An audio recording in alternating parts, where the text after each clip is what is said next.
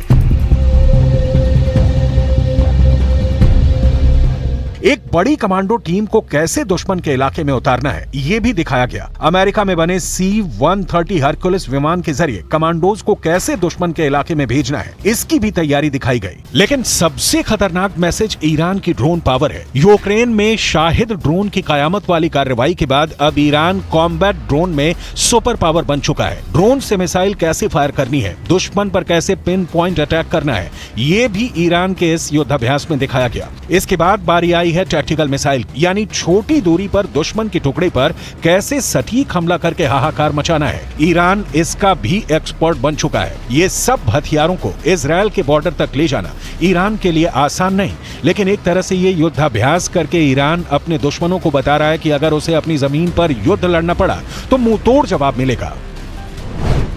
वैसे ईरान बार बार कह चुका है कि गाजा में इजरायल का ग्राउंड ऑपरेशन हुआ तो इसका मतलब युद्ध होगा और तब उसे रोकने वाली कोई ताकत नहीं बचेगी। जमीन नुक्ते कुव्वत फिलिस्तीनी हास्ट, अगर बियायन तबदील खवाहंद। ईरान के तेवर देखकर नेतन्याहू की तरफ से एक ऐसा बयान आया है जिसकी पूरी दुनिया में चर्चा हो रही है।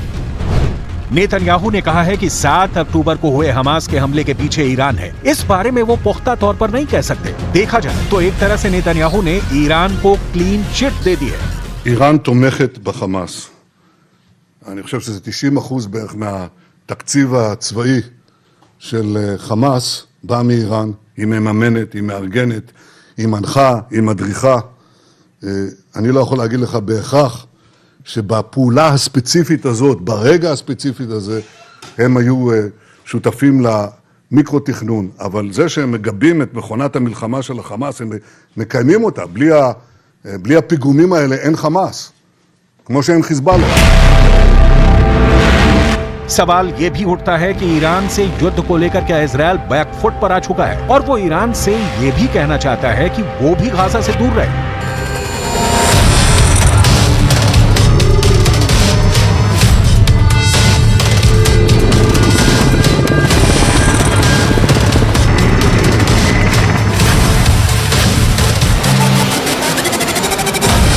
और अब ईरान भी अपनी जनता को खुश करने के लिए इजरायल के खिलाफ सिर्फ बयानबाजी पर फोकस कर रहा है। साथ में वो युद्धाभ्यास के वीडियो भी जारी करके बताना चाहता है कि ऑल इज वेल। ऐसे में सवाल है कि जब ईरान के लिए ये हथियार इजरायल के बॉर्डर तक पहुंचाना आसान नहीं तो फिर गाजा को कौन बचाएगा।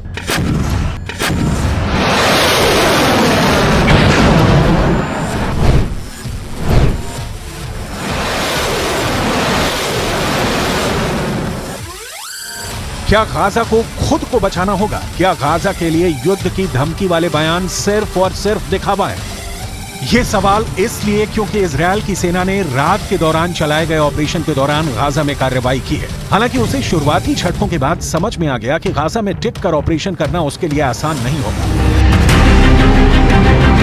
ये गाजा की तरफ बढ़ती इजरायल के सैन्य काफिले का वीडियो है जो 7 अक्टूबर का बताया जा रहा है। तब हमास की एक एंटी टैंक मिसाइल ने इजरायल की पैंथर बख्तरबंद गाड़ी को टारगेट किया था। इस धमाके का क्या असर हुआ इसकी रिपोर्ट नहीं मिली, लेकिन पैंथर बख्तरबंद गाड़ी में 12 से 14 सैनिक सवार किए जाते हैं।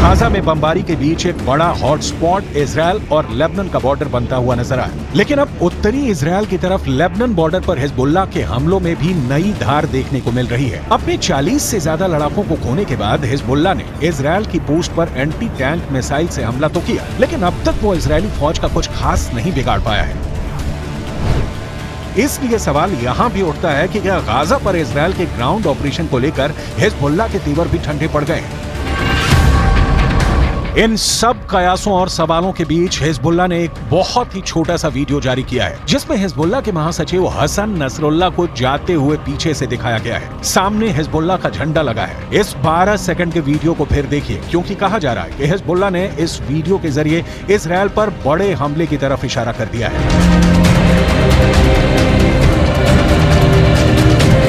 ईरान भी अपनी तैयारी पूरी रखना चाहता है। ईरान ने युद्धाभ्यास में अपने तोपखाने की ताकत भी दिखाई है। ये है ईरान की चलती फिरती तोप, नाम है राद 2।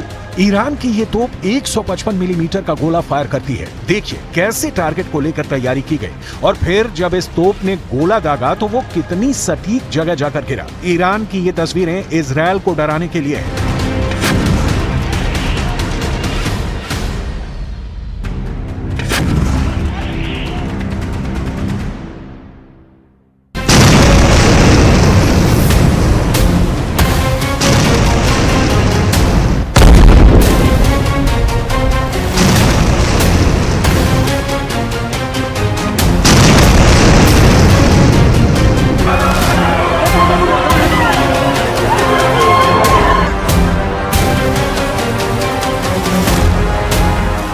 क्योंकि गाजा में बड़ी तबाही हो रही है।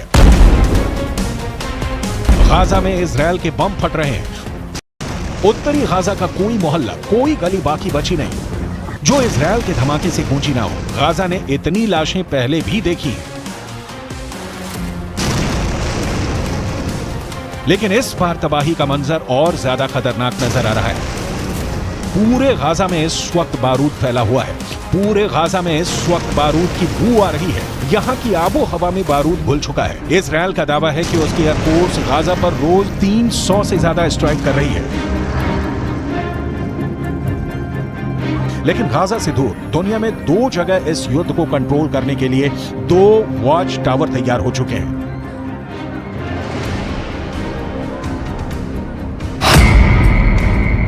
एक है भूमध्य सागर, जहां अमेरिका ने समुद्री बेड़े तैयार कर दिए हैं, तो दूसरा है फारस की खाड़ी, जहां चीन ने अपने 6 जंगी जहाज तैनात कर दिए हैं। एक तरफ अमेरिका इजरायल को बचाने पहुंच गया है, तो दूसरी तरफ चीन की तैनाती बताती है कि उसने ईरान को सुरक्षित रखने के लिए अपनी मसल पावर दिखानी शुरू कर दी है। चीन की नौसेना अभी तक दक्षिण चीन सागर में अपनी ताकत दिखाती आई है, लेकिन इस बार फारस की खाड़ी में चीन के 6 जंगी जहाजों का पहुंचना बताता है कि गाजा और फिलिस्तीन का युद्ध अब दुनिया की सबसे बड़ी टक्कर में बदल सकता है। चीन की मौजूदगी भी ईरान का हौसला बढ़ा रही है।